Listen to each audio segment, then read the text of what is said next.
may ilang mga insidente na kung saan yung klaseng baha ay tinatawag nating flash flood or biglaang pag-angat ng tubig sa ilog na kung saan ay may isa or ilang taong matrap doon sa isang protrusion ng ilog or baha or tinatawag natin parang islet at kailangan natin silang sagipin.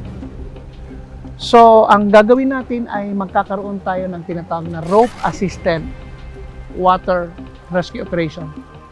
Gagawa tayo ng rope upang sa gayon yun ang tatawiran ng ating responder at pag na-access yung biktima ay ipependulum natin siya. So, dito sa start point, no? Sa origin, so magkakaroon ng vector pool. Meron tayong tinatawag na human bait na kung saan ang ating responder ay inaalalayan ng ating tagline, no? Hinihila ng kabila. Pag nakasentro na siya, nagkakaroon ng V, no? So, you create a V lower. Tapos ngayon, mag-slack siya upang sa gayon hinahinay ma-access ang biktima. Itong main line natin, na origin line, ito yung parang di secondary anchor, no? Ito primary. Meron ditong naka-access na lubid na dito ka gagawa ng vector pool.